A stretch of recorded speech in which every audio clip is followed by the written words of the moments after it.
Hey everybody, it's Sam Amico, hoopswire.com. This is HoopsWire Live on 330 to go.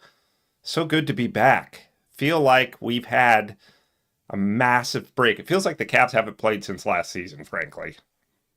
But they just played Friday night. But you know what? They had 4 days off between games. For those of you who don't really follow the NBA super closely, and you're just tuning in to get a look at me, which I would imagine is none of you. But the Cavs have had a big break because they did not qualify for this NBA Cup, which is an in-season tournament that the NBA stages. Why, we have no idea. But Adam Silver, NBA commissioner, loves this idea. It's in its second season. The Cavs did not qualify for this in-season tournament. So, it was probably the best thing could have happened to them, because then they got 4 days off, which is an unheard of break in the NBA. Then they had one game. Then they got 2 days off. And if you're watching this live, they play at Brooklyn tonight, Monday night. And then they get another 3 days off, or I guess, yeah, it'd be Tuesday, Wednesday, Thursday off, and then they don't play again until Friday at home against the Milwaukee Bucks. So this has been a wonderful stretch for them to get this kind of, time to heal, time to get a few walkthroughs at practice, and really just, take a step back. They have not had this big of a break at any point in their history during the season. So there's a few historical markers this year, most of them very good so far for the Cavs. Obviously, NBA best record, 21-4, have really been taking care of business at home and just have, for the most part, stayed relatively healthy. For those of you watching this live, Evan Mobley, who hurt his ankle a little more than a week ago, I guess it was a week ago Sunday at Miami, and didn't play Friday in the win over the Wizards, is expected to be back tonight against the Brooklyn Nets. That was a very minor tweak. The Cavs, I can tell you this, they didn't say this, but they thought we should be able to beat the Wizards without Evan Mobley. Let's give him an extra day or a few days off from this ankle tweak. And, the Cavs did not look good Friday night against the Wizards. They looked rusty, as if they had had too much time off, and they were just sort of going through the motions as if they knew no matter how they played, they would beat Washington. And guess what? They were correct, because they didn't play well, and they still beat Washington. When the game was close, the Cavs pulled away and turned it on a little, which, Washington, well, the Cavs are 21-4. The Wizards are like 3-21 now. So they have the worst NBA record. They're the worst team. And I think it's just human nature to not play quite as hard when you know that you're probably good. You'd really, really, really have to mess up to lose.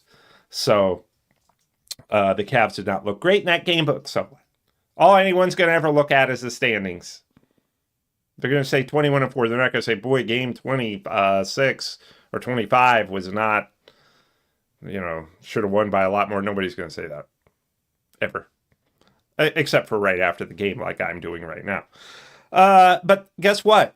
So, after the Brooklyn game, 3 days off. Milwaukee Bucks are in town Friday. They're playing a lot better. Utah Jazz are terrible. They're in town Saturday. So the Cavs have a home back-to-back. And guess what? It all picks up now because this NBA Cup is going to end. And it's back to your regularly scheduled programming, which, of course, means tons of games in, how many nights. It's just going to be from Friday night till April, the usual grind of the season. For the Cavs, that means they play, I'm looking at their schedule here,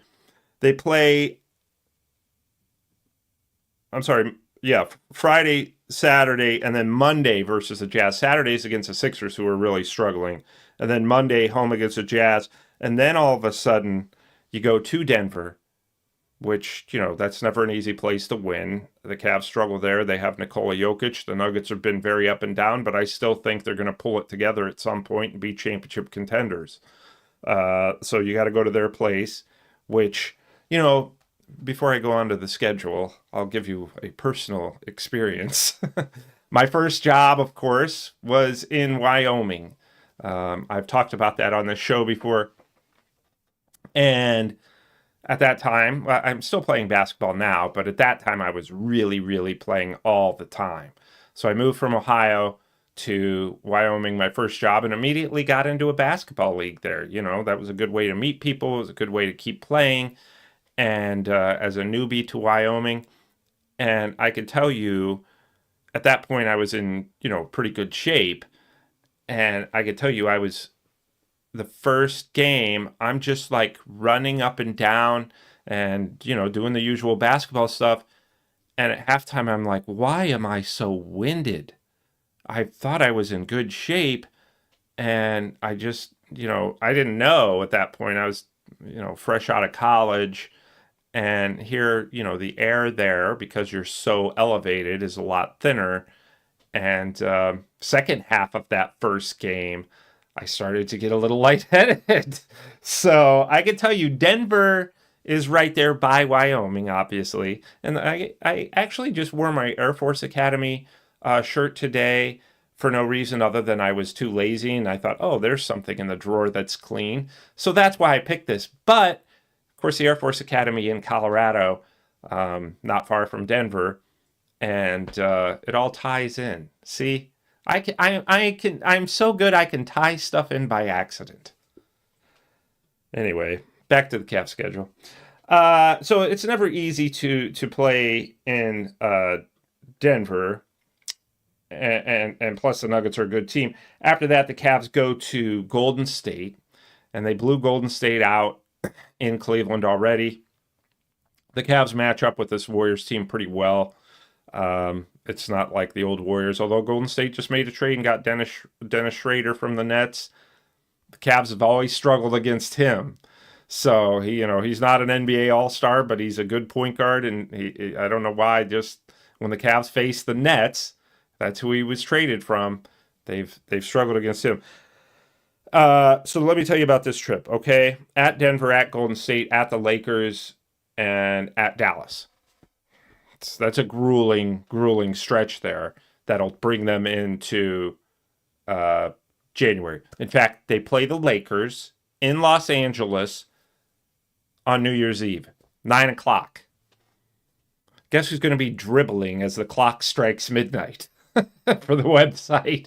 And it's the day after LeBron James' 40th birthday. So, the Lakers, let me just say this, the Lakers aren't good. But anytime you go on the road, and it's the second night of a back-to-back, you play Golden State, and then you go on New Year's Eve, and then you go to Los Angeles and play the Lakers on New Year's Eve, actual New Year's Eve. So, that's going to be a tough stretch. And, you have to go through these.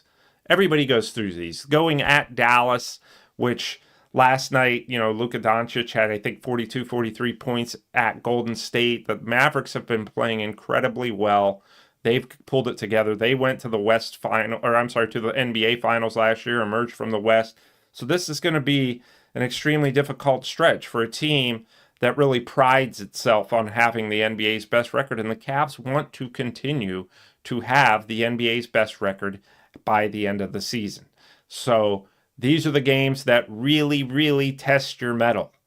And then after that, look, January, I'm not going to get too deep into the schedule because, look, you got to play everybody. You got to play them at least twice, once home, once road. And that's what's going to happen with the Oklahoma City Thunder in January. In early January, the Cavs go to Oklahoma City. The Thunder come to Cleveland.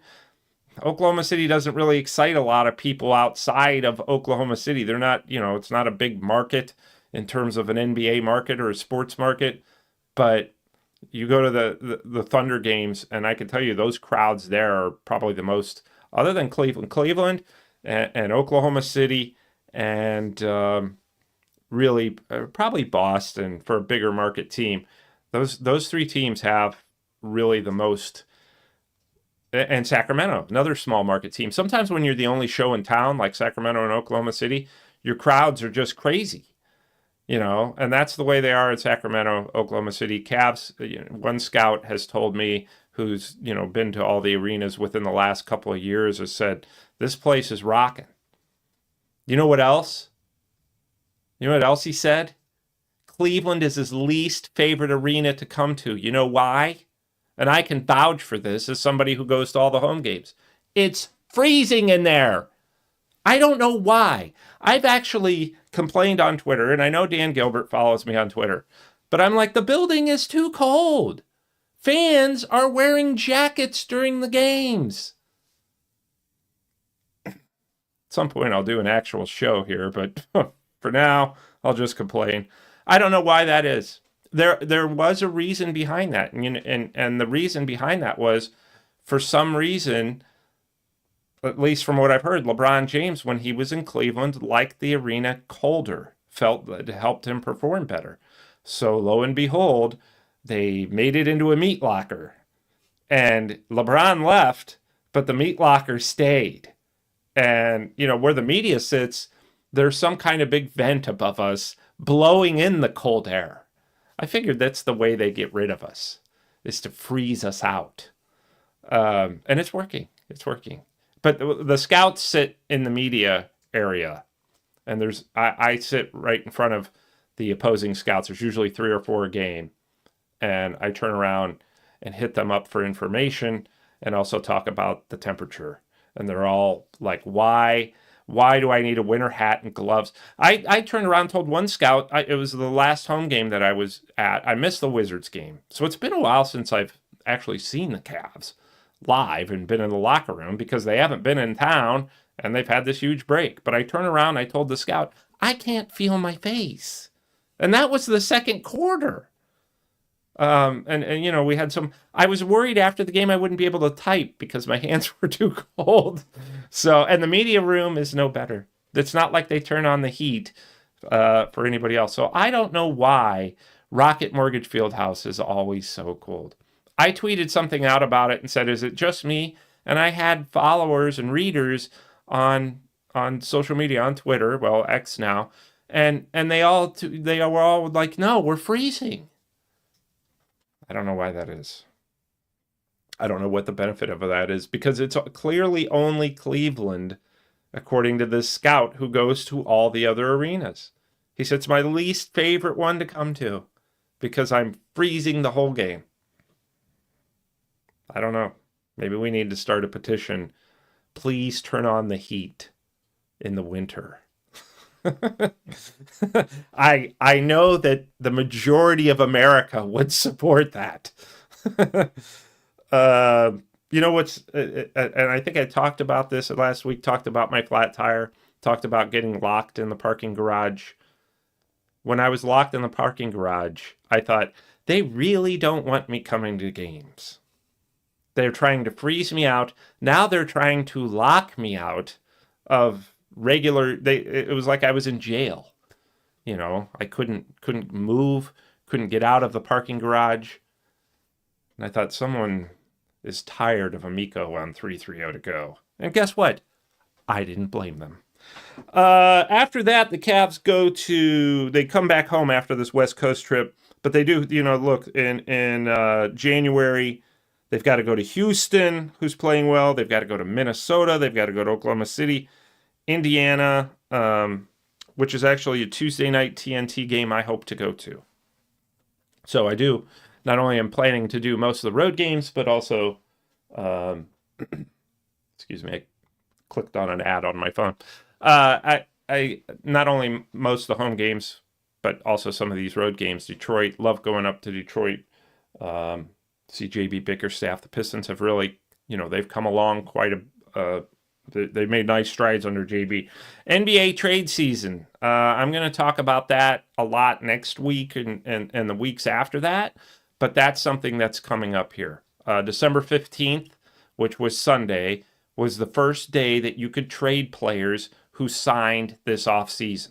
So 83% of the league, and I'm not making that up, that's the real number, is now eligible to be traded.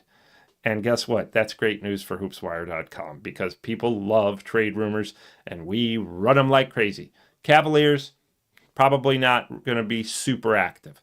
They'll be a little active. You always are. And guess what? It's Kobe Altman, the Cavs president of basketball operations. He's always active, always exploring. But don't mess with success. You know, you're 21-4. You have the best record in the NBA. You really have probably had 5 bad games. You probably won 3 of them. You know, so I wouldn't mess. Now, do the Cavs need a backup big guy for when Evan Mobley goes down? Yes. You know, you're not going to get an all-star, but you could get somebody who's serviceable, and you could probably do that fairly cheap. And the Cavs are so pushed up against the salary cap and the luxury tax. If you go over the salary cap, you have to pay a tax. Now you can't even go over. There's a second apron above this tax that if you go over that, forget it. You can't even make any moves. So the Cavs don't.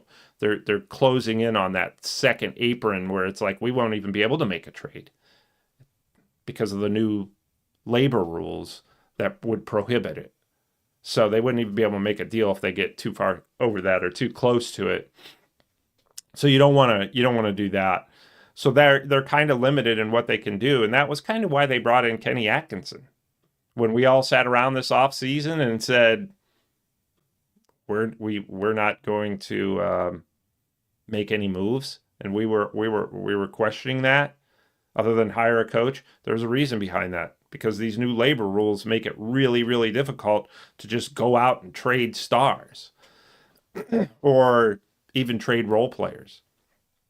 So it's very difficult for the Cavs to bring in somebody, but I suspect they're still going to look around the market. What can we get for so-and-so? You know, here's our need. Clearly the need is right now, to me, you need a backup center power forward type. And I think that the Cavs realize that too. The trade deadline, by the way, is actually February 6th. So you have up until then to make a move. It's not like, is it baseball where the trade, it's like the trade deadline, they set a trade deadline, then like a week later, somebody makes a trade. I'm like, it's not they don't understand the definition of deadline. These are people running that sport who said, the teacher said the assignment's due on Wednesday, and they turned it in on the following Tuesday and thought it was okay. And I should probably work in that sport because I speak from experience. Anyway, so yeah, I think that that's probably the gist of it. Is this schedule is going to get a lot tougher within the next, I guess, 2 weeks, or, you know, by next weekend, right after Christmas is really when their schedule really picks up. It becomes a lot more grueling in the sense that they have to go on the road. Now, interestingly, the website Tankathon, I'm not sure if you're familiar with that, which is an excellent website, which is run by a Cleveland native. He no longer lives here, lives in Chicago now, but why you'd make that move, I have no idea.